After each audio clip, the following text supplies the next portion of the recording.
Dan kita akan kembali melanjutkan kajian kita di kitab kita sampai mana kemarin? Halaman 43. Minas sirati wal mizan wal haud wa ghairi dhalik min umuril akhir wal barzah min su'alil malakin wa adzabil qabr wa na'imihi. Kita akan awali dengan membaca niat belajar bersama-sama. Bismillahirrahmanirrahim. Nawaitu ta'allum wa ta'lim wa naf'a wal intifa' wal mudzakarah wa tadhkir wal ifadah wal istifadah wal hitha ala tamassuk bi kitabillah sunnati rasulillah sallallahu alaihi wa alihi wa sallam wa du'a ila al-huda wa dilalata ala al-khair ibtigha'a mardatih wa qurbih wa thawabih wa husnil khatimah ma'al lutfi wal afiyah wa salahil aqibah birahmatika ya arhamar rahimin. Ila hadratin Nabi Muhammad sallallahu alaihi wasallam wa alihi washabihi wazwaji udrati wa ahli baiti wa sallim wa jamil anbiya wal mursalin wal kuni ajma'in wa nasusun sayyidil muhajirin Allahumad bin Isa wakil muqaddam Muhammad bin Ali Balawi Sayyidil Habib Abdurrahman Segaf Sayyidil Habib Abdullah bin Abu Bakar Al-Aidarus Fakhril Wujud Asya Bakar bin Salim wa usuli mafurim tumada sahib ratib Abdullah bin Al-Haddad Ahmad bin Zain Al-Habsyi wa Ali Al-Habsyi wa jami'i sadatina ali abi alawi ajma'in thumma ila arwahi arbatil a'immatil mujtahidin mughalidin fiddin ulama amilin fuqal muhaddisin wal Quran fasirin sadati sufiyatil muhaqqiqin ajma'in khususan Imam Al-Ghazali Muhammad bin Muhammad Al-Ghazali At-Tusi thumma ila ruhil Syekh Abdul Qadir Al-Jailani wa usuli mafurim Allah yaghfir lahum wa yarhamuhum wa yu'li darajatihim fil jannah wa yanfa'una barakatihim wa asrarihim wa anwarihim wa ulumihim wa nafahatihim fid din wad dunya wal akhirah. Al-Fatihah.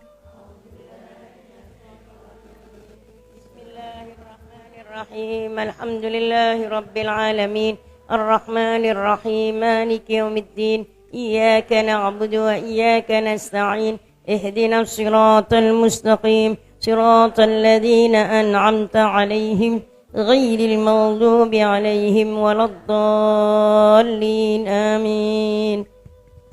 Bismillahirrahmanirrahim. Wa annahu alaihi salatu wassalam sadiqun fi jami' ma akhbar bihi anillahi ta'ala.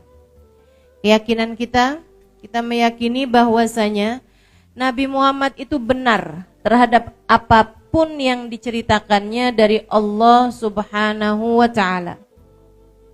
Semua yang disampaikan Nabi Muhammad itu benar adanya. Kenapa? Sebab semua yang disampaikan Nabi Muhammad datangnya dari Allah Subhanahu wa ta'ala. Alladzi la yantiqu anil hawa in huwa illa wahyun yuha. Apapun yang disampaikan Nabi itu selalu benar karena la yantiqu anil hawa, tidak nutuk, tidak berucap satu patah kata anil hawa yang bersumber dari hawa nafsunya. Nabi nggak pernah ngomong dari egonya, Nabi nggak pernah ngomong dari nafsunya. Sementara kita ini, kenapa kita banyak salah kalau ngomong? Karena kita kalau ngomong dari nafsu kita, dari keinginan kita pengen ngomong, kita ngomong, gitu kan? Banyak salahnya nih akhirnya. Mudah-mudahan Allah selalu bimbing kita insyaallah. Amin.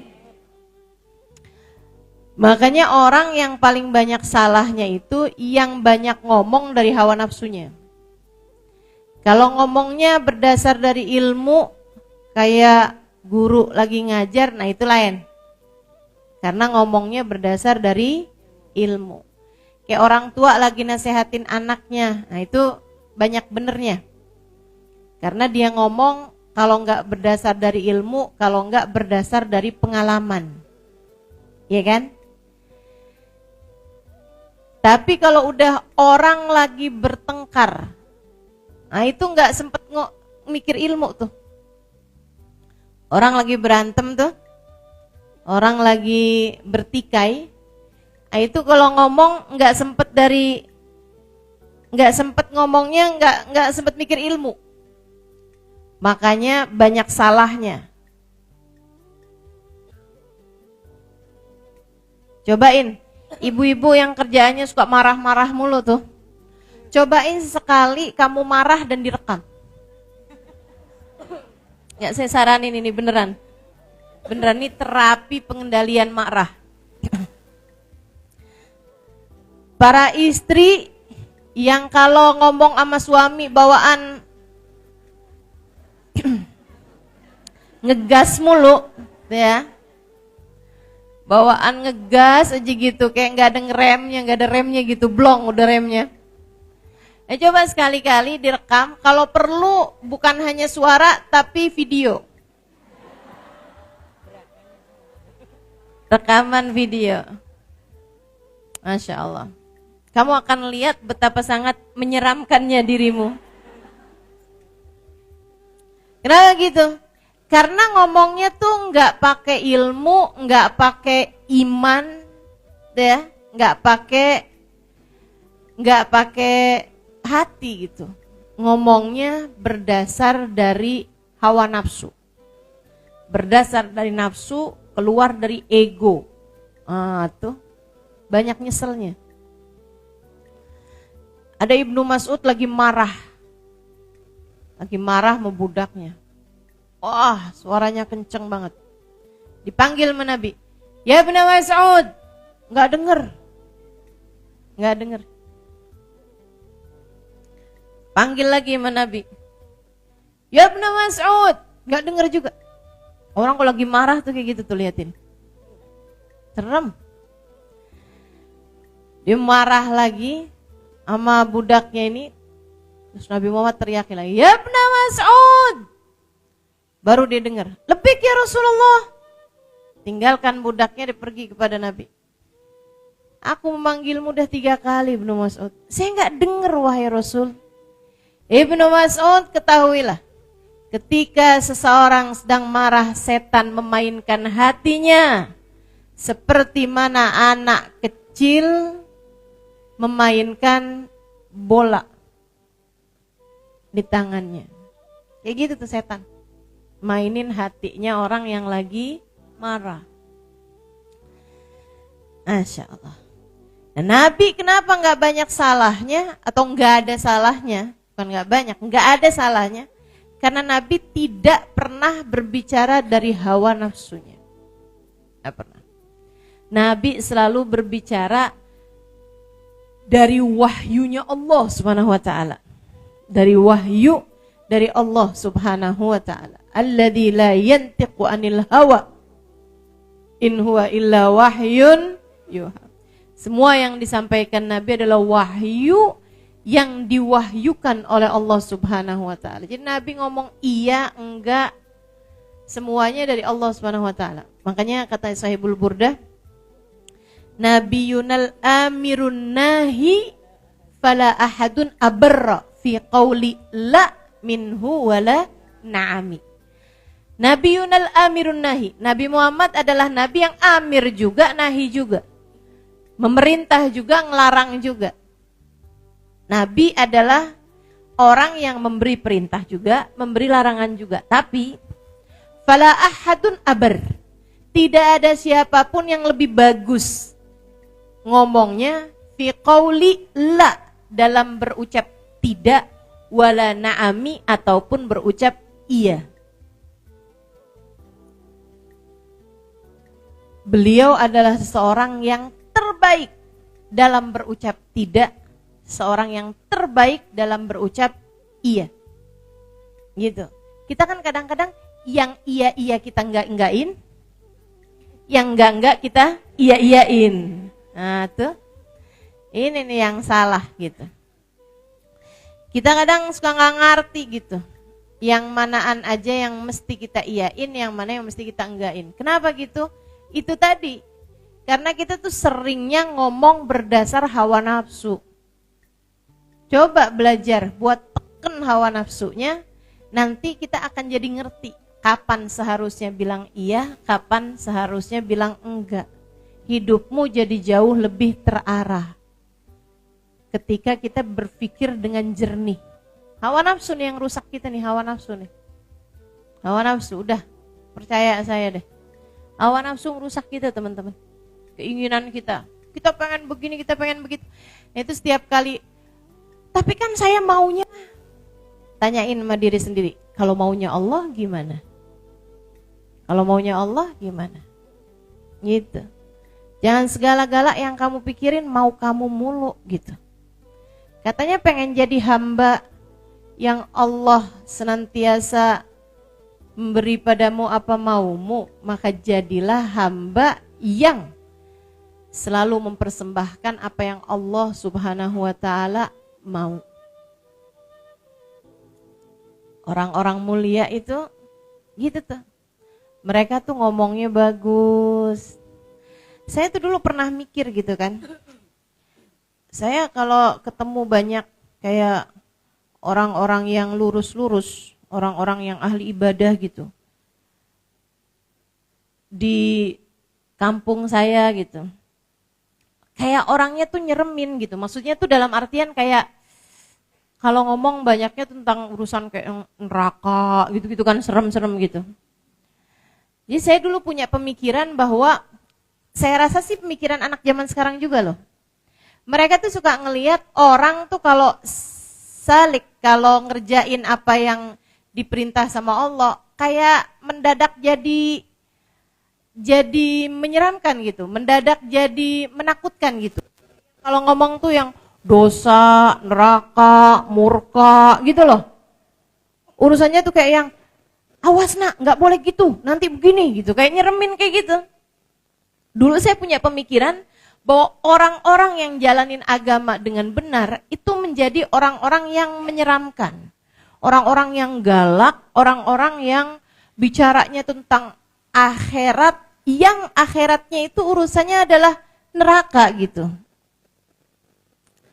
Sekaligus sekalian yang saya muliakan, ketika saya kemudian mulai belajar di pondok pesantren, belajar lagi di pondok pesantren, belajar lagi di pondok pesantren, emang saya kerjaannya belajar di pondok pesantren, sampai kemudian saya berangkat ke kota Tarim, ternyata sebaliknya.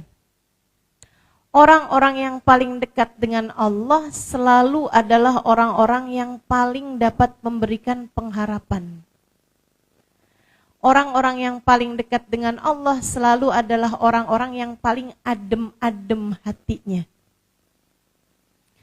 Semakin dekat sama Allah Subhanahu wa ta'ala, semakin memberikan ketenangan.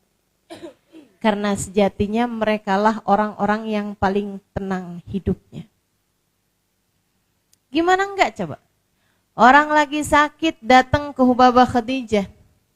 Hubabah, saya sakit tenggorokannya. Hubabah Khadijah pegangin tenggorokannya, didoain. Tapi terus beliau bilang begini, kamu tuh sedikit amat sih sabarnya. Ya nggak apa-apa kan kalau lagi sakit. Kamu tahu nggak, sakit itu tanda Allah lagi ingat sama kamu, lagi sayang sama kamu. Saya tuh kalau agak lamaan nggak dikasih sakit, saya sampai suka nanya sama Allah, ya Allah, apakah engkau lupa kepada hamba-Mu Khadijah? Coba tuh, kalimat apa yang lebih menenangkan buat orang yang sakit daripada kalimat itu? Kita kan enggak. Kita kalau ngeliat orang sakit ya, introspeksi. Ingetin dosa lo tuh. Betul nggak? Ah, ibu-ibu nggak usah nasehatin orang lain, nasehatin suami sendiri kalau lagi sakit. Coba diinget-inget. Anak lagi sakit tuh hatinya dibuat begitu ya, dibuat sedih gitu. Masya Allah, Masya Allah. Ini semua adalah hukuman atas dosa-dosamu nak.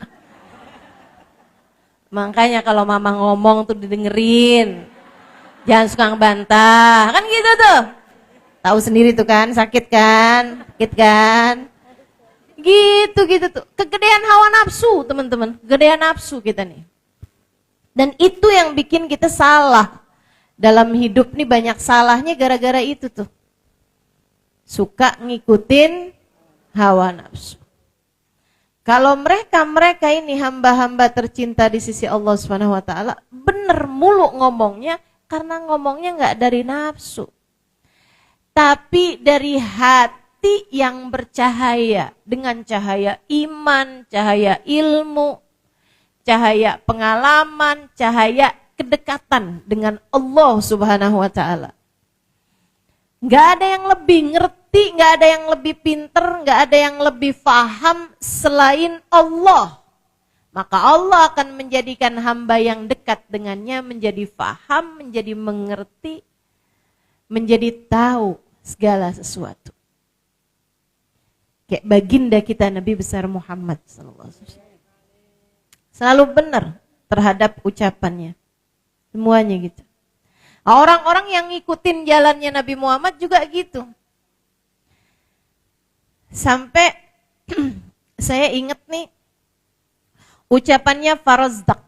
Farazdak itu seorang penyair kaliber, penyair nomor 1 di negeri Arab pada masa tabi'in. Masa sesudah masanya sahabat, enggak menangin Nabi Muhammad, enggak dapetin masa hidupnya Nabi. Dia hidup di masanya para sahabat sebagai seorang tabi'in. Ketika Sayyidina Ali Zainal Abidin itu anaknya Sayyidina Husain bin Ali bin Abi Thalib radhiyallahu taala anhum wa ardahum. Sayyidina Husain ini teman-teman, ibadahnya tiap malam 1000 rakaat. 1000 rakaat. Bayang gak sih? Ibadah malamnya 1000 rakaat. Bersama dengan itu hatinya merunduk sampai kayak yang kalau orang sebut-sebut neraka gitu, kayak yang saya tuh gitu. 1000 rakaat loh ini. Kita jangan kata 1000 rakaat. Baru 2 rakaat gitu kan, di waktu malam bisa tahajud, 3 rakaat witir gitu. Udah berasanya kalau hadir di majelis tuh pantesnya duduk paling depan. Kalau perlu sebelahan ustazah.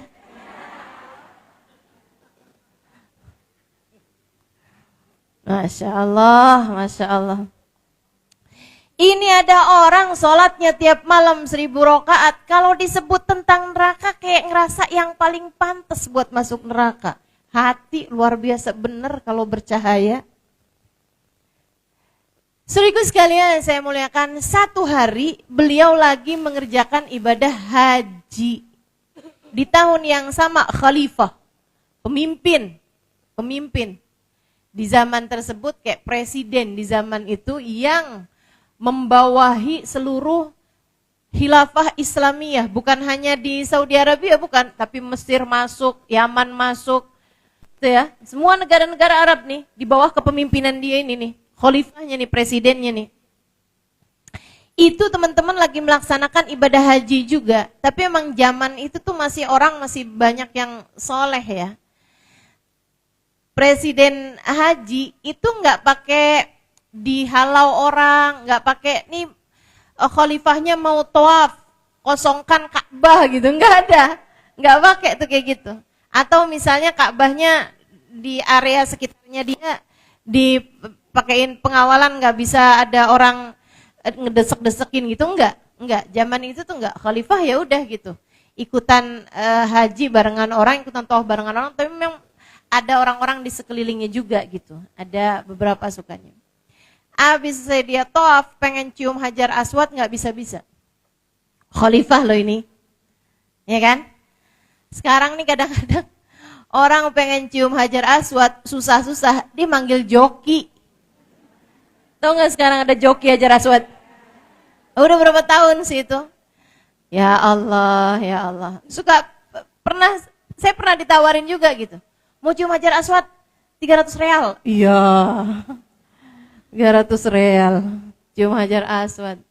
Nggak tahu, pokoknya dia akan sikut sana, sikut sini gitu ya, sampai bisa bikin kita bisa cium Hajar Aswad gitu kali ceritanya. Saya juga nggak tahu, emang nggak pernah nyoba juga pakai joki. Itu teman-teman sekalian, Khalifah mau nyium Hajar Aswad rame banget, penuh banget, dia nggak bisa tuh. Di saat lagi kayak begitu, tiba-tiba dari arah masjid mau menuju ke Ka'bah datang Ali Zainal Abidin. Ini urusannya pengawalan langit. Nah, ini lain nih, kalau orang-orang pakai pengawalan langit, pakai jalur langit nih, kita nggak bisa ada yang nyaingin. Kalau udah orang sama Allah dikasih jalurnya jalur langit, dan nggak ada yang bisa ngalahin. Allah kalau udah mau naikin orang, nggak ada sesiapa pun bisa nurunin orang. Kalau udah lewat jalur langit dijatuhkan sama Allah, nggak ada yang bisa naikin. Urusan jalur langit memang udah nggak ada lawan. Saudaraku sekalian saya muliakan, nih hamba-hamba jalur langit Sayyidina Ali Zainal Abidin bin Husain bin Fatimah bintun Nabi sallallahu alaihi wasallam. Begitu dia masuk aja ke area Mataf, ke area pelataran Ka'bah, itu dari tempat dia berdiri langsung jalanannya sepi sampai ke Hajar Aswad. Langsung kayak langsung ada jalur, langsung bisa lihat Hajar Aswad. Kosong Hajar Aswadnya langsung. Orang-orang tuh kayak awas. Gitu. Khalifah lihat dong. Siapa nih? Kata Khalifah. Siapa ada orang yang dimuliain sampai segitunya sama orang? Siapa dia orangnya yang sampai membuat semua mata tertunduk, semua kepala patuh sama dia ini gitu. Dilihatin orangnya kayak biasa-biasa aja tampilannya, nggak pakai imamah gede-gede, jenggotnya nggak yang panjang kayak apaan gitu. Biasa tampilan para habaib-habaib gitu tuh. Baju sederhana, segala sederhana gitu kan. Dia nanya sama orang-orang di samping-sampingnya, siapa dia? Kata Khalifah nih, ternyata orang-orang di sampingnya nih memang orang-orang yang biasa deket sama pejabat, yang kadang-kadang suka nggak mau kalau si pejabat ini ngerasa rendah hati, ada orang ngerasa minder, ada orang yang dimuliain lebih daripada dia gitu. Suka ada penyakitnya nih, penyakitnya orang yang deket sama orang besar, dia nggak mau kalau orang besar itu jadi merasa rendah karena ada orang lain yang dibesarkan lebih daripada dia. Ini penyakitnya nih, penyakitnya orang deket sama pejabat gitu ya, suka nutup-nutupin kritik-kritik dari rakyat yang gitu-gitulah. Mudah-mudahan Allah selamatkan kita semuanya dari penyakit-penyakit yang enggak benar. Dia bilang kayak gini, dia kenal. Cuma dia bilang, tahu tuh siapa sih tuh? Kayak nadanya tuh kayak yang, songong amat siapa sih tuh? Gitu. Nadanya kayak yang, siapa sih emang? Pura-pura enggak kenal. Pura-pura enggak kenal. Farozdak, pas kebenaran banget ada di situ. Dia bilang, oh kamu nggak tahu siapa dia? Saya tahu. Hadzal ladzi ya'riful batha'a wat'atuhu wal urbu ya'rifuhu wal haramu. Ini adalah seseorang yang tanah mana yang nggak kenal sama dia. Tanah Mekah ini kenal kepadanya. Demikian pula orang Arab dan orang Ajam semua kenal padanya. Hadza ibnu Fatimah in kunta jahiluhu bijaddi anbiya Allah qad khutimu. Ini adalah putranya Fatimah, putri Nabi Muhammad. Jika kamu enggak tahu, dengan kakeknya lah semua nabi-nabi dipungkasi. Diakhirinya nabi-nabi dengan kakeknya dia. Hadat taqiyun nakiyul alimul alamurut, tuh dibawa tuh bait syair yang sangat panjang sekali. salah satu dari pujiannya nih yang bikin saya ingat sama cerita ini. Maqala la qattu illa inda tasyahudihi laulat tasyahudu kanat la'uhu na'amu. Dia adalah seseorang yang gak pernah berkata tidak kecuali saat syahadatnya. Andai tidak karena syahadat, la-nya akan berubah juga menjadi na'am. Syahadat la ilaha illallah. Ini Sayyidina Ali Zainal Abidin, katanya Farozdaq, adalah seseorang yang tidak pernah berkata tidak. Selalu iya aja. Satu-satunya tidaknya adalah di kalimat la ilaha illallah. Andai tidak karena syahadat, andai tidak karena tasyahud, syahadat, la-nya juga bakal berubah jadi na'am juga. Saya ketika baca ini saya pikir-pikirin, ya Allah, saya nih dalam hidup kebanyakan bilang enggak. Terhadap keputusan-keputusan Allah dalam hidup saya kayaknya kebanyakan bilang enggak. Kebanyakan protesnya daripada iyanya. Dikasih sehat panjang banget. Jarang-jarang bilang naam, naam, naam. Giliran dikasih sakit dikit langsung bilang kenapa ya? Iya, kamu juga. Ngelihat suami kayak yang, duh kok suami saya ini ya. Dikasih anak, kenapa nih anak saya begini? Kayak banyak enggaknya gitu. Kayak banyak protesnya gitu.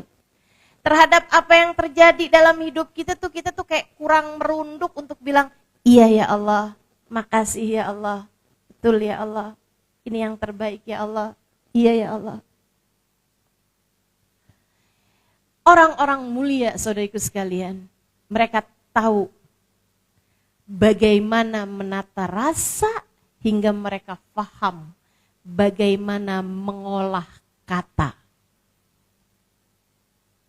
Mereka adalah orang-orang yang cahaya masuk dalam hati mereka, menerangi langkah kehidupan mereka sehingga selalu tahu apa yang harus dilakukan dan apa yang harus dikatakan dalam segala keadaan.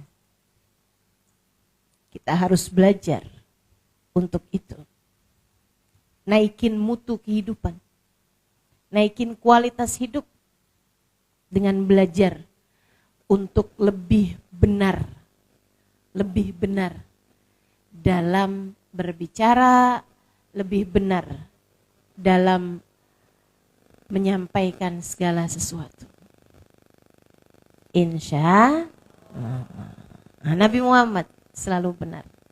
Nah begitu karena tidak diikut sertakannya ego, hawa nafsu dalam setiap ucapan-ucapan beliau. Belajar lagi? Insya Allah. Yuk sekarang. Kalau ngadepin suami, apa yang diomongin, apa yang mau dilakuin, pikirin dulu. Mikirinnya apa Ustazah? Dampaknya untuk akhiratmu. Mikirinnya gitu. Ini saya kalau ngomong kayak gini, ntar akhirat saya gimana keadaannya nih? Ini saya kalau mau menyampaikan seperti ini, akhirat saya gimana nih keadaannya nih? Ini kalau saya mau berbuat kayak begini, akhirat saya gimana nih keadaannya nih? Ngeliat dompet di saku suami. Dibuka, banyak duitnya merah-merah. Mau ngambil, mikirin dulu, nih gimana nih akhirat saya nih. Saya ambil nih gimana nih akhirat saya nih. Mau marah-marah sama suami, mikirin nih akhirat saya gimana nih kondisinya nih kalau saya marah-marah nih. Karena orang kalau udah marah teman-teman saudaraku sekalian, ikutin hawa nafsu.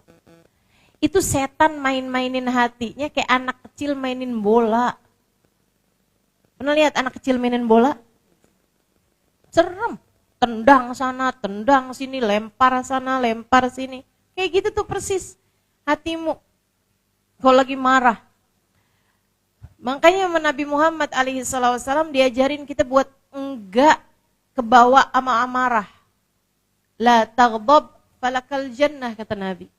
Jangan mudah marah, bagimu surga. Sampai dijanjiin kayak gitu Nabi Muhammad alaihissalam. Ada seorang pemuda, emang orangnya enggak bisa nahan amarah. Didatang pada Nabi Muhammad di antara orang-orang lainnya, enggak lagi marah, lagi biasa aja gitu. Dia bilang, ya Rasulullah, sini, wahai Rasul, kasih saya nasihat. Nabi Muhammad bilang sama dia, la taghdab, jangan marah, jangan gampang marah. Kok kayak nggak enak gitu dinasehatin, cuman gitu doang. Maunya tuh kayak yang lain-lain juga gitu, nasehatin macem-macem. Jadi dia ke arah yang lain, dia nanya lagi, ya Rasulullah, sini, wahai Rasul, kasih aku nasihat. Nabi Muhammad bilang, la taghdab, jangan marah. Faraddada miraran faqala la taghdab. Dia berulang-ulang kali minta nasihat Nabi Muhammad, dan berulang-ulang kali pula Nabi Muhammad memberi padanya nasihat, jangan mudah marah. Jangan marah. Jangan marah, teman-teman. Yuk belajar. Ustazah, saya memang orangnya kayak begitu. Enggak gitu. Enggak gitu. Percaya saya, kamu enggak gitu. Saya memang karakter saya tuh Ustazah, saya memang orangnya mudah marah gitu. Enggak teman-teman. Jangan percaya, itu omongan setan. Membenarkan perilaku burukmu itu kerjaan setan. Emang dia mah kayak gitu orangnya. Bukan orang sih, setan. Dia emang kayak gitu tuh kelakuannya tuh. Bikin kamu jadi menyerah, bikin kamu jadi merasa jahat, bikin kamu jadi merasa nggak enak. Dan dia mencari pembenaran atas hal itu, emang saya mau orangnya kayak gitu. Kamu terima ya udah, enggak ya mau gimana lagi, emang saya kayak orangnya kayak gitu. Gitu tuh, itu kelakuan setan. Jangan percaya sama setan. Wa nafas wa syaitan fa'sihima wa inhuma mahabakan nusha fattahimi. Kata Sohibul Burdah, setan mahawa nafsu, jangan percaya, biar kayak kelihatannya nasehatin sekalipun. Kayaknya lagi nasehatin gitu, ya enggak. Jangan percaya. Setan mahawa nafsu, emang kerjaan, menyesatkan kita teman-teman. Kenapa saya bisa bilang kayak begitu? Karena saya, aslinya, itu gampang banget buat marah. Saya nih,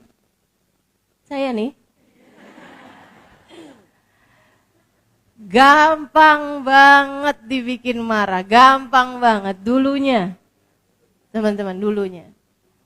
Sekarang gimana Ustazah? Saya terus belajar untuk enggak jadi orang yang gampang marah. Berhasil Kak? Ya namanya juga orang belajar. Ya kan? Gitu. Tapi alhamdulillah saya kalau ditanyain Ustazah kapan terakhir marah? Kapan ya? Udah lupa tuh.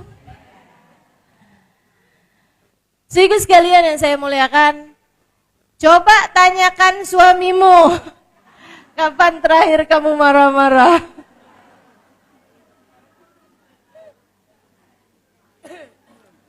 Dan mari terus belajar, mari terus belajar. Mari terus belajar. Coba tanyakan anakmu, coba tanyakan saudaramu. Jangan sampai anak tuh bilang kayak gini, itu jangan sampai bikin mama marah, mama kalau marah serem. Gak banyak tuh anak-anak ngomong gitu tuh. Gak banyak. Yuk belajar terus, yuk belajar. Belajar terus. Gimana cara belajarnya itu tadi? Jangan biarkan setan itu menguasai hati kita gitu. Caranya kalau marah mau ngomong apapun pikirin gitu. Dampaknya buat akhirat saya kayak gimana gitu. Tapi kan Ustazah kalau lagi marah kita kadang nggak bisa mikir. Latihan. Sebelum kemarahannya datang sering pikirin itu. Kalau mau ngerjain apapun, ini akhirat saya gimana nih ya kalau saya ngerjain ini. Kalau saya ngomong kayak gini akhirat saya kayak gimana ya. Ini jadi penyesalan apa jadi hal yang saya syukuri nih kalau saya ngomong. Terus sering pikirin itu gitu. Kita mau pakai baju nih, kalau saya pakai baju kayak gini Allah ridho apa enggak nih ya? Mau ngapain aja tuh kita mikirin nih, kalau saya pergi ke sini Allah ridho apa enggak ya? Terus gitu, nanti lama-lama marah pun kamu masih bisa mikir gitu. Ngomong kayak begini nanti kayak gimana ya Allah sama saya ya? Gimana akhirat saya? Nanti terlatih teman-teman, terlatih. Semoga begitu, lama-lama akan terlatih. Diajarin juga sama Nabi. Kata Nabi, فَإِذَا غَضِبَ أَحَدُكُمْ إِنَّ الشَّيْطَانَ مِنَ النَّارِ وَالنَّارُ مِنَ إِنَّ الْغَضَبَ مِنَ الشَّيْطَانِ وَالشَّيْطَانُ مِنَ النَّارِ وَلُطْفُ النَّارِ لَلْمَاءِ فَإِذَا غَضِبَ أَحَدُكُمْ فَلْيَتَوَضَّأْ. Kata Nabi, setan itu dari api. Marah itu dari setan. Setan itu dari api. Gak ada yang bisa madapin api selain air. Maka apabila kamu sedang marah, segeralah berwudu. Diajarin sama Nabi.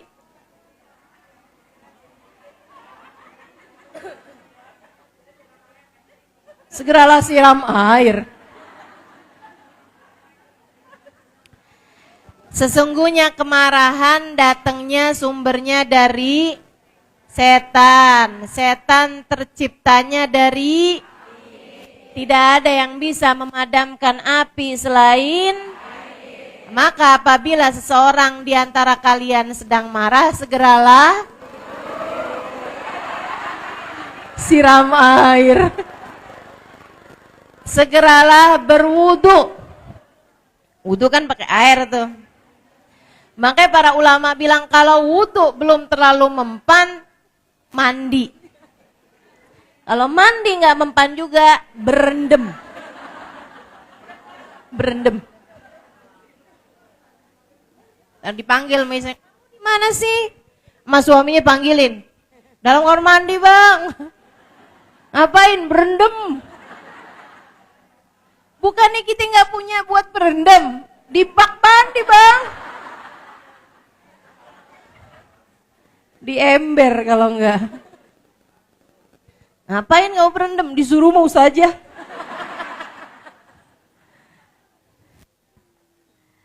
Aduh. Gitu saya sekalian. Terus sama Nabi juga diajarin, kamu kalau lagi marah, lagi berdiri segera duduk. Kalau marahnya lagi duduk segeralah berbaring. Beneran ini. Pindah ke posisi yang lebih rileks. Orang kalau lagi marah tuh, ingetin, nih ya, ini salah satu tips and trick dari orang yang udah belajar dalam mengalahkan kemarahannya. Yuk, diamalin. Buat siapapun yang gampang marahan, nih ilmunya. Emang belajar mah kayak gitu. Belajar tuh bukan cuma urusan-urusan sholat, ibadah. Mengalahkan kemarahan itu sesuatu hal yang harus kita pelajari.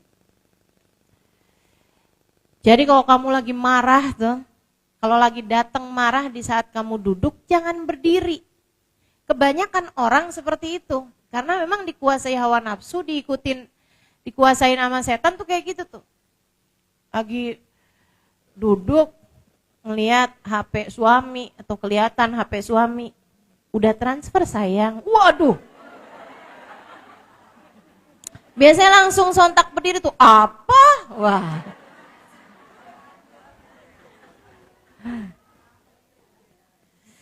Habis itu langsung jalan-jalan panik gitu kan. Jangan. Sama Nabi disuruh kalau kamu lagi duduk posisinya, ketika datang marah malah suruh baringan. Iya, dilosor.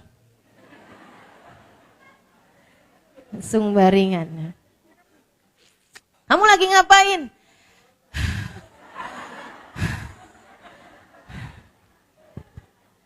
Marah ternyata. Yuk belajar menguasai kemarahan. Biar hidup gak banyak nyeselnya. Amin. Wa annahu alaihi salatu wassalam sadiq fi jami' ma akhbara bihi anillahi ta'ala. Nabi Muhammad selalu benar terhadap apapun yang dia sampaikan dari Allah, yang beliau sampaikan dari Allah. Sebab semua ucapan Nabi Muhammad adalah wahyu dari Allah Subhanahu wa taala, tidak pernah bersumber dari hawa nafsunya. Minas sirat. Ketika beliau mengabarkan tentang jembatan sirat, saya udah terangkan ini ya di pertemuan yang lalu. Betapa tipisnya jembatan sirat, lebih tipis daripada rambut, lebih tajam daripada pedang. Tidak ada yang bisa selamat di sana kecuali yang diselamatkan Allah Subhanahu wa taala. Macam-macamnya orang ketika melewati jembatan sirat, ada yang secepat kilat. Sekejapan mata, torfat ain. Langsung nyampe tuh. Nah, itu kelas-kelasnya Nabi, kelas-kelasnya para wali. Ada yang lewatnya seperti angin yang bertiup. Angin bertiup kan cepet tuh. Nyampe deh tuh. Ada yang lewatnya kayak orang yang naik kuda yang cepet. Tapi teman-teman, jembatan sirat itu panjangnya 500 tahun perjalanan. Jadi kayaknya kayak orang naikin kuda yang cepat. Ibarat sekarang kayak orang naik bus. Itu tuh masih tetap lama tuh. 500 tahun perjalanan coba. Gimana kita hidup aja gak nyampe 100 tahun. Ini kayak 500 tahun perjalanan, ya lama banget kan kalau dinaikinnya pakai kuda gitu. Mudah-mudahan Allah selamatin kita semuanya, amin. Kemudian kayak orang lari, tapi ya selamat juga gitu. Tapi kayak orang lari.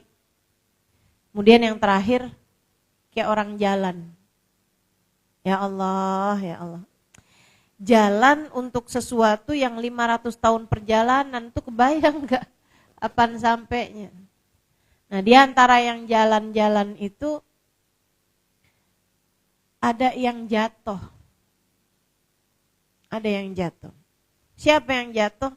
Yang masih punya sisa dosa yang belum diampuni Allah Ta'ala. Ada yang punya sisa dosa, dosanya itu bikin dia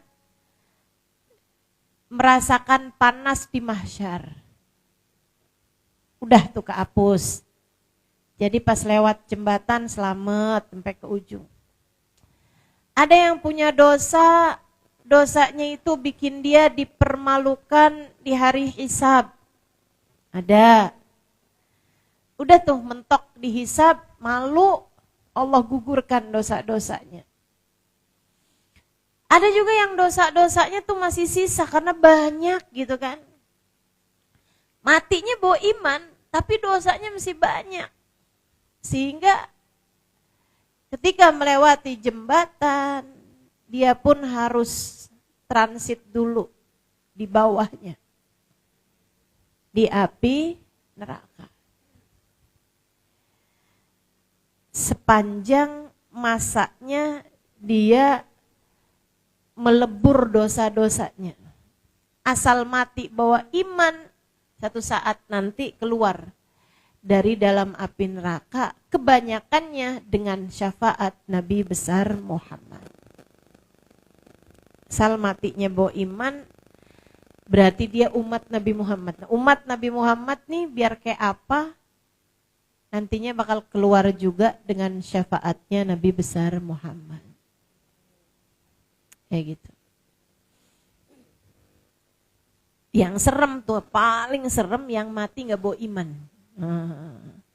Maka itu yang paling ditakutkan sama para ulama-ulama kita, orang-orang soleh kita.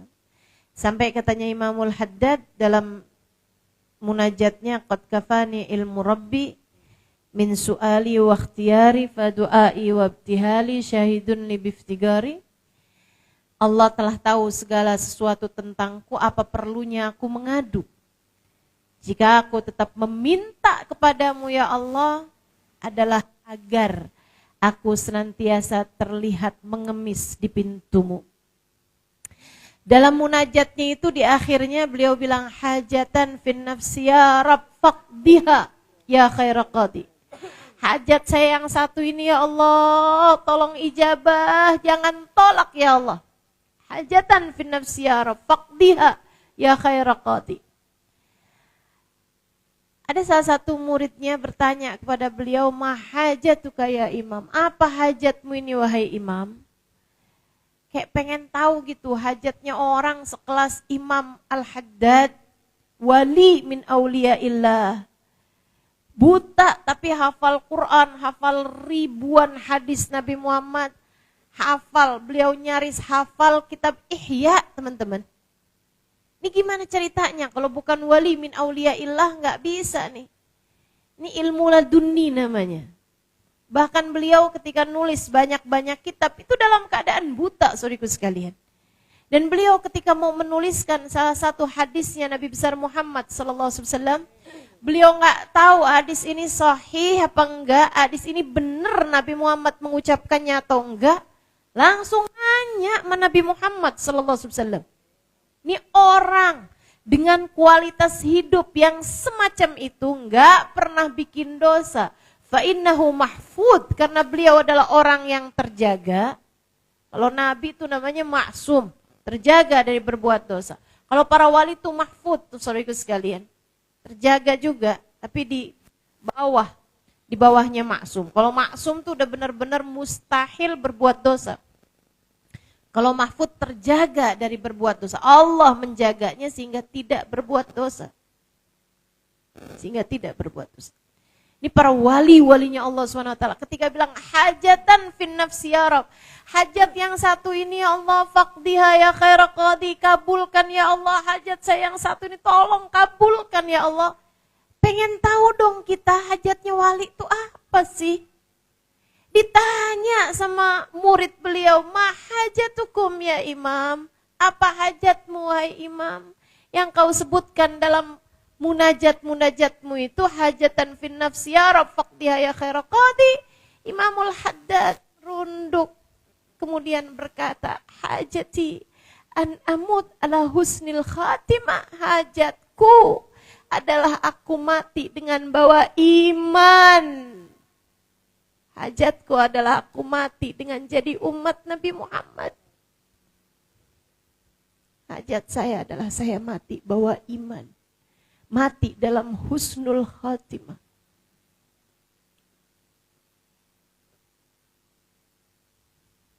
Kita kadang-kadang kalau kayak doa, ya Allah, iman Islam tetepin dalam hati ya Allah. Kayak yang, ya iyalah. Masa hidup aja beriman, masa sih mati gak beriman gitu. Kita gak tahu bahwa itu tuh, nih kita hidup nih ujian tuh saudaraku sekalian. Ujian buat Allah lihat nih orang ini pantas mati bawa iman apa enggak. Ih, serem banget gitu. Kamu punya anak, yang anakmu misalnya, mohon maaf ya, punya kekurangan, gitu ya, nggak pinter, misal gitu. Anakmu nggak naik kelas, gitu. Itu ujian. Ujian apa? Ujian keimananmu untuk Allah lihat. Kamu dikasih anak kayak begini, bisa nggak nih kamu pertahankan keimananmu? Untuk aku lihat, nanti kamu mati bawa iman apa enggak? Kamu punya suami, misalnya keras, misalnya pelit, misalnya apapun aja. Ujian dalam hidupmu. Allah mau lihat. Suamimu sakit, suamimu kena kecelakaan, misal gitu ya. Itu adalah ujian dalam hidupmu, teman-teman. Allah mau lihat. Nih yang ini nih, istri yang satu ini nih, pantas gak buat dia mati, aku pertahankan iman dalam hatinya. Apapun yang datang dalam hidup kita nih teman-teman. Kamu lagi dikasih sakit, kamu lagi dikasih sulit, kamu lagi dikasih apapun ujian. Hasilnya, bahwa imankah dirimu itu saat kematian. Allah mau lihat, pantas gak nih iman dia bawa nih, berhasil gak nih. Makanya ketika kamu mati mati bawa iman di dalam hatimu, cinta dalam hatimu pada Allah dan Rasulnya, itu kayak orang lagi ditulis di lembarannya lulus. Dia tuh. Stempel kelulusan dalam hidupmu adalah kamu mati dengan membawa iman. An amut ala husnil khatim. Sebab kau udah matinya nggak bawa iman, udah tuh nggak ada siapapun bisa menyelamatkanmu. Tidak bahkan baginda Nabi Muhammad sallallahu alaihi wasallam. Kau udah mati, kamu nggak lagi orang yang beriman, kamu mati dalam keadaan Tuhan kamu udah bukan Allah lagi, kamu udah nggak percaya lagi sama Nabi Muhammad, udah tuh. Udah, gak ada yang bisa menyelamatkanmu teman-teman. Makanya hati-hati dalam hidup nih, hati-hati. Sama suami yang benar, sama anak yang benar, sama keluarga yang benar. Jangan putus silaturahim sama keluarga, sama kerabatmu tuh yang baik-baik, sama tetangga yang baik, sama orang yang baik. Jangan punya hati yang tega nyakitin siapapun, jangan teman-teman. Itu ujian keimanan semuanya, ujian keimanan. Ngadepin mertua begini, ngadepin ipar begini, ujian bagi keimananmu. Yang benar ngadepinnya, yang benar. Ujian dalam hidupmu tuh kerjain dengan benar. Belajar lagi, kita belajar terus untuk bisa menaikkan kualitas hidup kita. Insya Allah.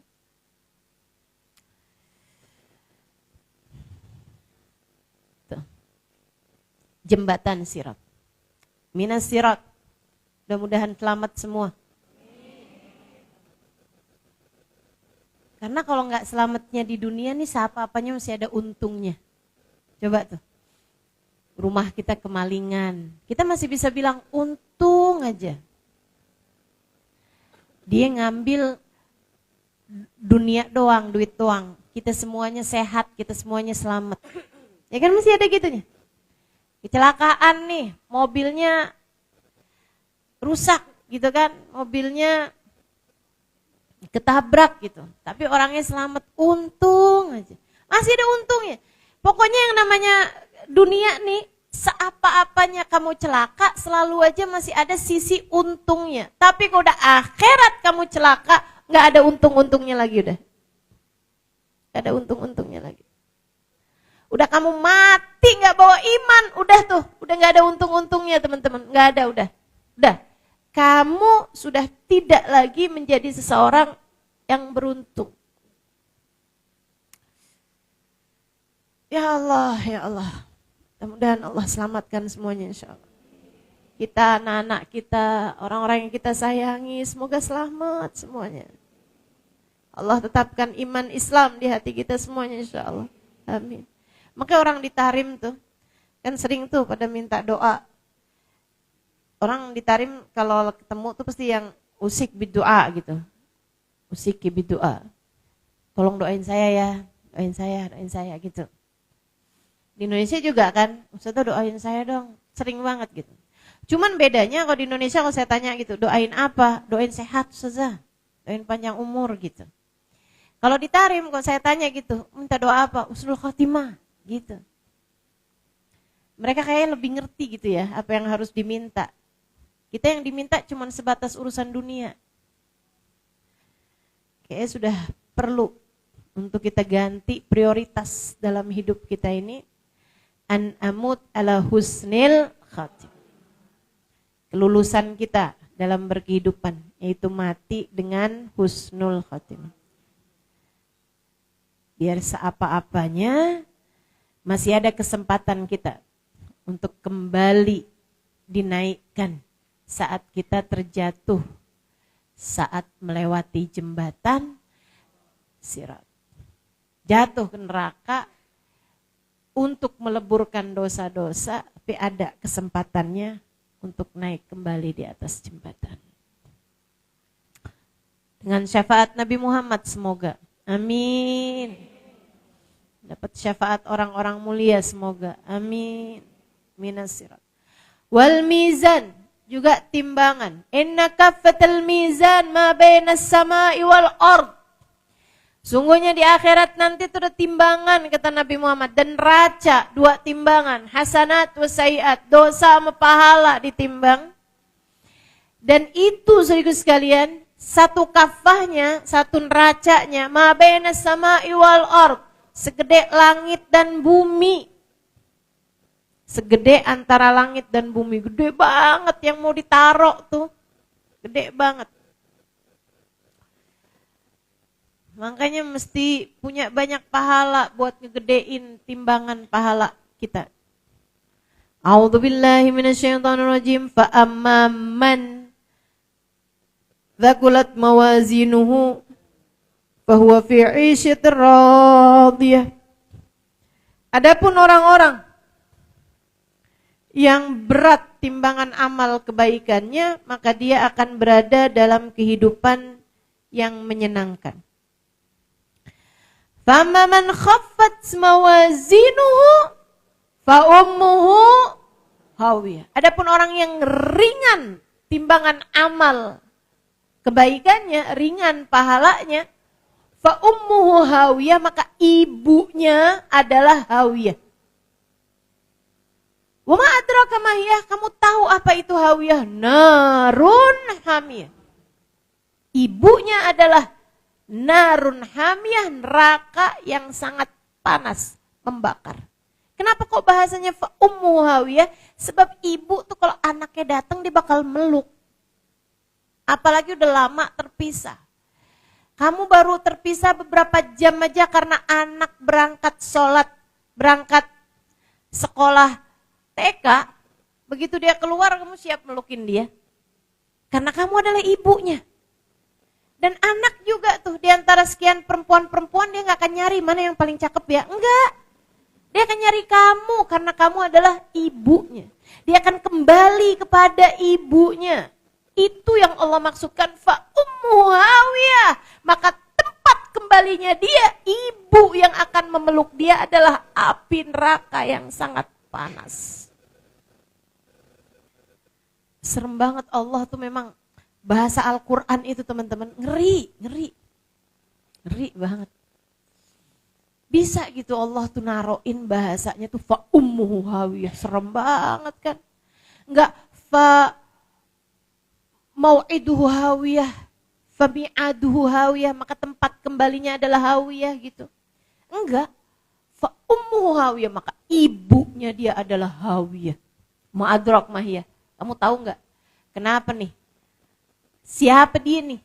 Emaknya dia tuh siapa gitu? Yang bakal meluk dia, yang bakal di tempat kembali dia, narun, api neraka yang sangat panas, berkobar. Orang yang ringan timbangan amal kebaikannya, pahalanya, dan berat dosa-dosanya, maka dia dikembalikan kepada hawiyah. Semoga Allah selamatkan kita semua. Ngeri, neraka tuh ngeri. Ya Allah, ya Allah. Allahumma ajirna minan nar. Allahumma ajirna minan nar. Allahumma ajirna minan nar. Allahumma ajirna minan nar. Allahumma ajirna minan nar. Allahumma ajirna minan nar. Allahumma ajirna minan nar. Wa askinna ma'asabikin a'la faradisil jinan khalidin min ghairi sabiqati adab wala itab wala fitnah wala hisab birahmatika ya arhamar rahimin waf'al kadhalik biwalidina wa dhurriyyatina ahbabina ila yaumiddin. Sallallahu ala sayyidina Muhammadin wa ala alihi wa sahbihi wasallam. Alhamdulillahi rabbil alamin. Ya Allah, selamatkanlah kami dari api neraka-Mu ya Allah. Tempatkanlah kami ke dalam surga-Mu ya Allah. Tanpa hisab, tanpa adab, tanpa itab, tanpa dicela terlebih dahulu ya Allah. Tanpa dijelek-jelekan terlebih dahulu, tanpa harus menanggung rasa malu terlebih dahulu. Masukkan kami ke dalam surga-Mu ya Allah. khalidin, kekalkanlah kami di dalamnya. Waf'al kadzalik walidina, demikian pula lakukan hal yang sama untuk kedua orang tua kami. Auladina, anak-anak kami. Ahbabina, orang-orang yang kami sayangi ya Allah. Ila yaumiddin, sampai akhirat nanti ya Allah. Rahmatika ya arhamar rahimin, rahmatmu yang kami harapkan, wahai zat yang paling pengasih dan penyayang. Baca doa itu habis subuh 7 kali, habis maghrib 7 kali. Ada hadisnya, siapa yang minta perlindungan kepada Allah dari api neraka di pagi hari, kalau dia meninggal hari itu, Allah akan bilang, ini adalah hambaku yang telah memohon kepadaku perlindungan dari api neraka, maka hindarkanlah dia, wahai malaikatku, dari api neraka selama-lamanya. Siapa yang bacanya ba'da maghrib, kalau dia meninggal malam tersebut, maka dia juga akan digitukan Allah Subhanahu wa taala kepada para malaikat-malaikatnya, wahai malaikatku, amankanlah hambaku dari api neraka selama-lamanya, sebab dia telah memohon perlindungan kepadaku dari api nerakaku. Nah, karena kita nggak tahu kapan kita mati, baca tiap hari, habis subuh sama habis maghrib. Insya Allah teman-teman saudara sekalian, kalau kamu adalah orang yang akan dihindarkan dari api nerakanya, insya Allah ngepasin meninggal dunia di hari yang subuhnya kamu baca itu, ba'da maghribnya, atau kalau malam ba'da maghribnya kamu baca itu. Dan kalau orang itu memang akan Allah Subhanahu wa taala masukkan ke dalam api nerakanya, akan dimasukkan ke dalam api nerakanya, dia bakalan meninggal dunia di hari yang subuhnya dia nggak baca itu, atau di saat malam meninggalnya, maghribnya nggak baca itu gitu. Makanya kita mesti istiqomah, mudah-mudahan terus saja baca habis maghrib sama habis subuh. Biasanya dibacanya habis doa ya. Habis kamu doa, kan sebelumnya kan baca istighfar, baca ayat kursi, baca subhanallah 33 kali, alhamdulillah 33 kali, Allahu akbar 33 kali kan gitu ya. Habis itu kan terus kamu doa gitu kan. Nah, habis doa tuh istighfar, terus baru itu tuh. Allahumma ajirna minan nar, Allahumma ajirna minan nar 7 kali. Baik, minal sirat wal mizan, kafatul mizan. Ada orang-orang yang waktu ditimbang seri, teman-teman, enggak berat satu dari yang lain. Bacanya seri apa seri? Seri. Jadi itu ditimbang itu sama persis gitu. Enggak ada yang bisa, keputusannya nih enggak bisa nih. Jadi kayak gimana tuh kalau kayak gitu? Repot. Ada juga orang yang timbangannya tuh seri gitu, terus Allah bilang malaikat periksa lagi. Mungkin ada satu aja gitu amalan yang bisa naikin, entah itu timbangan kebaikan, entah itu timbangan keburukan. Imam Ghazali dalam kitabnya Minhajul Abidin, kalau saya nggak salah ingat, itu beliau mengatakan, kamu tiap kali mau bikin dosa, kamu pikirin jangan sampai ini adalah yang bikin kamu jadi nggak seri. Yang bikin kemudian kamu ditambahin tuh dosanya. Tiap kali kamu mau ngerjain pahala sekecil apapun, jangan tinggalkan, siapa tahu itu adalah yang bikin timbangan amal kebaikanmu jadi nambah gitu. Saat kamu dalam keadaan seri itu teman-teman saudara sekalian, itu kan akan diperiksa lagi tuh catatan kamu tuh, barangkali ada yang nyempil. Nah yang nyempil tuh biasanya amalan-amalan kecil gitu. Bahkan satu subhanallah yang tersisa bisa dinaikkan di timbangan amal kebaikan. Bahkan satu pandangan haram yang kamu lihat seorang laki-laki dengan rasa suka, ganteng ya, bisa saja jadi naikin timbangan amal keburukan. Bisa saja satu ucapan kasar kecil, satu ucapan kayak yang bisa aja sekedar yang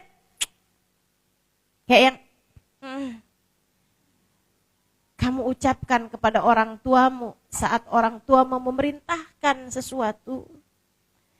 Bisa saja kamu ucapkan kepada suamimu saat dia menyuruhmu sesuatu.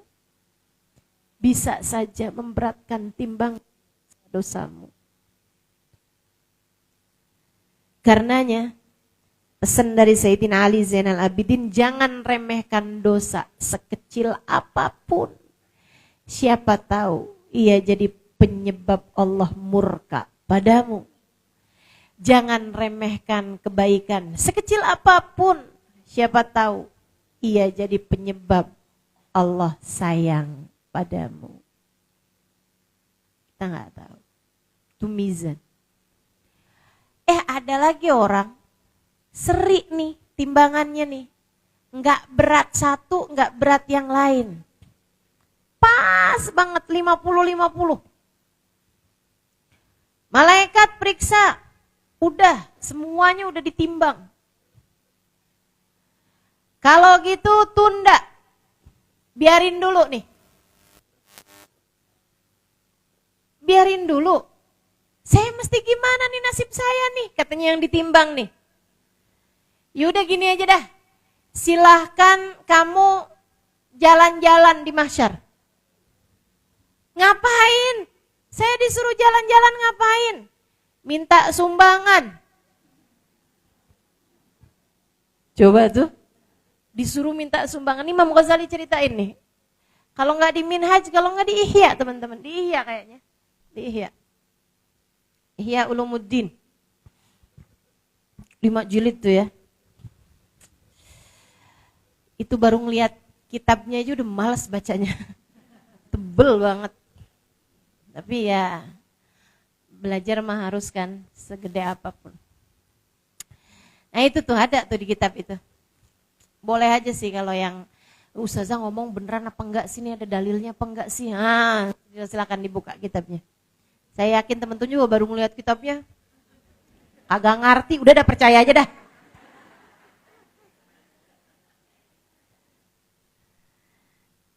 Di bab tentang kiamat ya, kiamah wa hauliha itu ada tuh. Kitab kelima kayak nggak salah. Nanti Imam Ghazali membahas hal ini teman-teman. Tentang mizan. Ada orang timbangannya seri. Dia pun kemudian sama Allah disuruh nyari sumbangan. Gitu ya. Nah kalau di dunia mah enggak usah deh kita deh. Jangan pernah minta-minta orang. 1 titik hitam di akhirat bagimu setiap kali kamu minta. Jangan jadi orang selamitan. Jangan jadi orang suka minta-minta orang. Itu nanti 1 titik hitam di wajahmu di akhirat nanti. Ustaz kalau mintanya minta fallback gimana? Saudaraku sekalian yang saya muliakan, akhirnya ya emang mau gimana lagi gitu kan. Dia pun dengan pikiran putus asa, di jalan juga gitu. Di jalan. Ketemu sama anaknya. Dia bilang, alhamdulillah nak, mama ketemu kamu nak, mama minta tolong. Apaan mah? Mama nih lagi ditimbang nih amalnya kan. Terus, seri nak. Sumbang nape? Bagiin gak usah banyak-banyak deh nak, asal lebih berat aja gitu. Apaan mah? 1 tasbih kamu kek. 1 sujud kamu kek gitu. Apa aja gitu. 1 sholawatan kamu kek, apa aja. 1 sedekah kamu nak yang kamu sumbangkan gitu. Gak usah banyak-banyak, ayo nak kasih nak.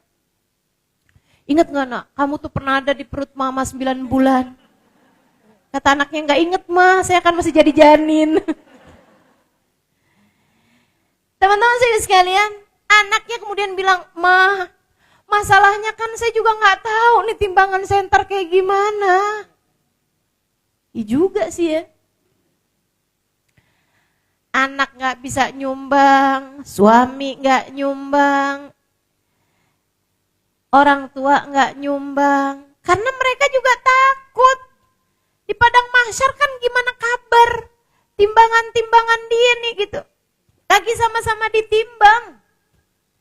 Lagi masih perhitungan amal gitu. Di saat dia udah bertahun-tahun nyari sumbangan, itu mahsyar tuh urusannya nggak ada yang sebentar.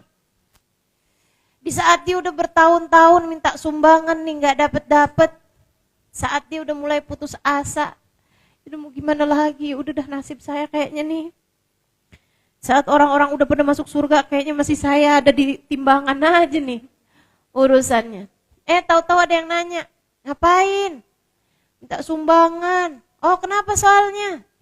Soalnya amal ibadah saya seri nih. Oh, kalau gitu punya saya aja dah. Lah, nemu. Ya udah dah, punya saya aja dah. Yuk, kita bawa. Bawa nih. Malaikat, dapet nih. Oh iya. Amalan dia nih. Taruhin. Alhamdulillah, jadi berat kan? Laporan sama Allah. Ya Rob, dia udah bisa masuk surga nih, karena timbangan amal kebaikannya udah lebih berat daripada dosa-dosanya. Kata Allah, dapat mana sumbangannya? Dapat dari fulan bin fulan. Kok kamu nyumbang? Kamu udah banyak ya pahalanya. Enggak ya Allah, justru atu-atunya. Ini bener nih, Ihya cerita begitu.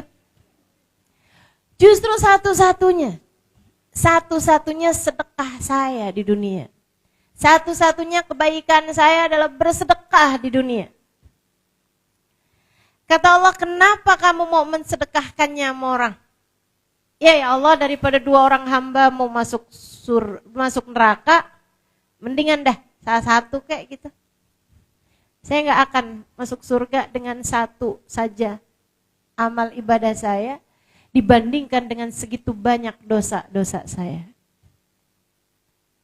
Maka biarkan dia masuk ke dalam surgamu ya Allah.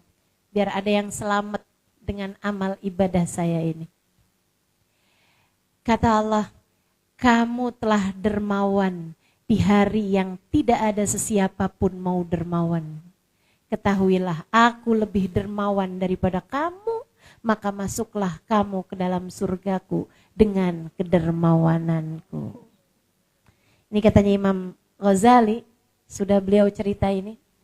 Bahkan di surga sekalipun kedermawananmu bermanfaat. Bahkan di akhirat sekalipun kedermawananmu tetap akan memberi kemanfaatan. Makanya tuh, orang yang dermawan tempatnya dekat dengan surga. Orang dermawan tuh al-karim. Al-karim garibun minallah, garibun minal jannah, ba'idun. Garibun minallah, garibun minan nas, garibun minal jannah, ba'idun minan nar. Orang yang dermawan dekat sama Allah, dekat sama orang, dekat sama surga. Gitu kan?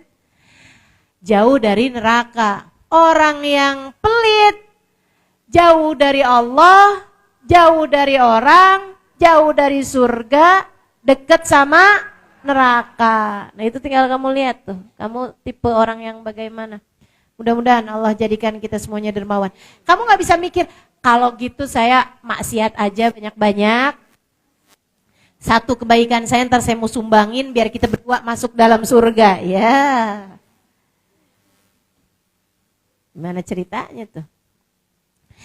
Minas sirat wal mizan wal haud, dan juga haud. Haud telaganya Nabi kita Muhammad sallallahu alaihi wasallam, yang kata Nabi, inna haudi ma baina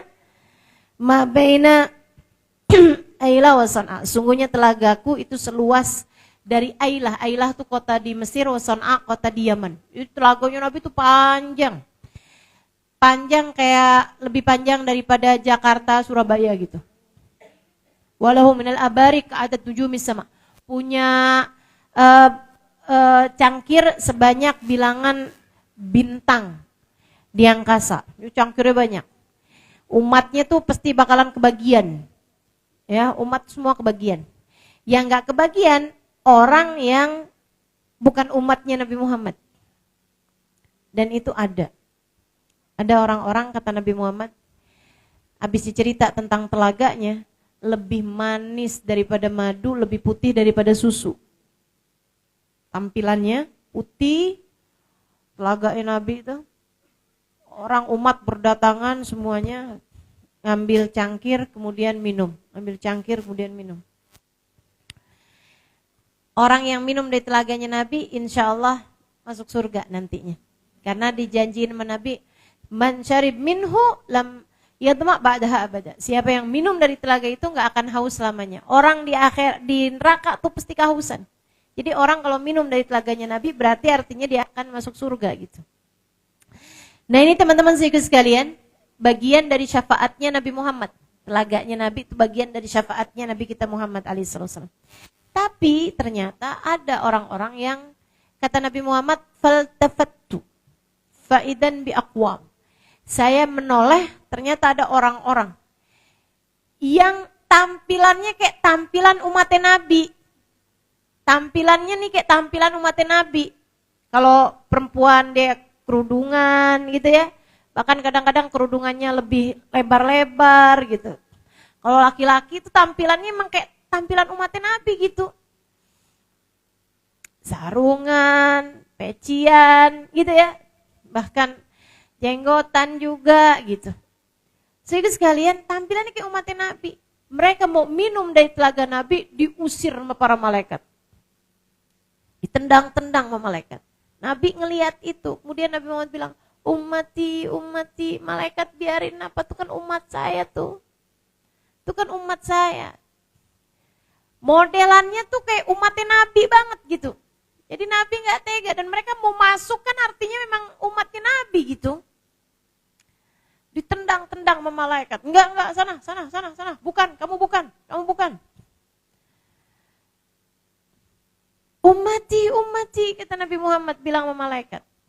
Malaikat bilang, suhqan lahum ya Muhammad. Innaka la tadri ma yaf'aluna ba'dak. Enggak nih, wahai Rasulullah, yang ini bukan umatmu. Meskipun kelihatannya kayak iya. Kamu gak tahu aja apa yang mereka buat sesudahmu itu. Ini serem sih. Siapa nih mereka-mereka ini? Sehingga sekalian, para ulama sih banyak bilang mereka ini adalah kelompok orang-orang yang mereka tuh ibadah di dunia kayak ibadahnya umat Nabi Muhammad, tapi hati mereka gak punya cinta sama Nabi Muhammad. Gak ada cintanya gitu sama Nabi. Ziarah makam Nabi syirik. Nabi Muhammad udah meninggal, gak bisa ngapa-ngapain lagi dalam alam kubur. Nabi Muhammad hanya manusia biasa, gak bisa buat apa-apa gitu. Ini yang kayak beginian ngomongnya di dunia aja udah kayak begitu. Yang dia mau datengin telaganya Nabi. Ya gimana coba? Waktu di dunia bilang, Nabi Muhammad hanya manusia biasa aja. Ya malaikat kan kesel. Kalau menurut kamu Nabi Muhammad manusia biasa aja, gak punya tenaga. Sana kamu. Ngapain kamu datang ke telaganya? Kamu bilang kan manusia biasa. Ngapain kamu datang ke telaganya? Kamu bilang Nabi Muhammad gak bisa apa-apa. Ngapain kamu datang ke telaganya? Tampang kamu sih kayak umatnya, tapi kamu bukan umatnya. Hatimu gak punya rasa cinta kepadanya. Bahkan orang-orang yang datang berziarah ke makam Nabi, kamu mengatakan mereka telah syirik. Kamu mengatakan mereka telah berlebih-lebihan kepada Nabi. Bahkan yang sekedar datang ke makam Nabi Muhammad, kemudian berucap salam kepada Nabi Muhammad, kamu menghardiknya. Kemudian kamu berkata, kiblatnya sebelah sana, jangan ngadep ke sini, kiblatnya sebelah sana. Ini hanya makam Nabi Muhammad, nabinya udah mati, kiblatnya ke arah sana. Nih sekarang ngapain kamu datang ke telaganya? Jangan sampai kita, anak-anak kita, turunan-keturunan kita ikut sama pemahaman-pemahaman yang tidak bertanggung jawab semacam itu. Agama ini agama cinta. Sempurnamu beribadah di dalam agama ini adalah ketika hatimu dipenuhi dengan cinta kepada Allah yang utama dan kepada siapapun yang membawamu kepada cintanya Allah dan kepada siapapun yang dicintai oleh Allah. Dan ketahuilah, tak ada yang pernah mencintai dan dicintai Allah lebih daripada kekasihnya baginda kita Nabi besar Muhammad. Maka beribadahlah dengan sepenuh cinta padanya. Salatlah dengan cinta pada Allah dan kepada Nabi Muhammad. Rasakanlah saat lisanmu berucap inni wajjahtu wajhi lilladzi fataras samawati wal ardh. Aku hadapkan diriku yang hina dina kepada Engkau ya Allah, penguasa langit dan bumi. Dan saat lisanmu berucap assalamu alayka ayyuhan nabi wa rahmatullahi wa barakatuh. Salam untukmu wahai seorang nabi dan rahmat Allah senantiasa tercurahkan kepadamu wahai kekasih kami baginda Nabi besar Muhammad.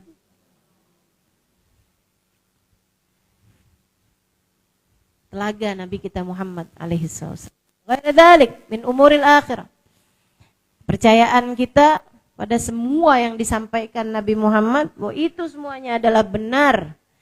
Dari sirat, mizan, telaga, wa ghairu dzalik, dan urusan-urusan yang lain min umuril akhirah, dari perkara-perkara akhirat, wal barzah, dari perkara-perkara kubur, min su'alil malakain, dari pertanyaan malaikat mungkar nakir, wa adzabil qabr, dari adanya adab kubur, wa na'imihi, dan dari adanya kenikmatan kubur, wallahu a'lam bisawab. Mudah-mudahan kita jadi hamba-hamba yang selalu tercinta di sisi Allah Subhanahu wa ta'ala. Amin ya rabbal alamin. Baiklah, telah selesai majelis ini. Kita bahas bulan depan tidak ada majelis lagi. Saudaraku sekalian yang saya muliakan,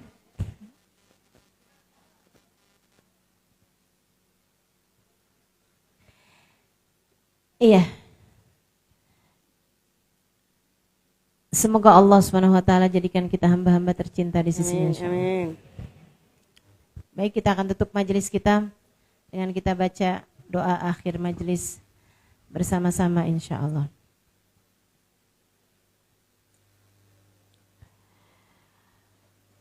Ya Rabbana ta'arafna bi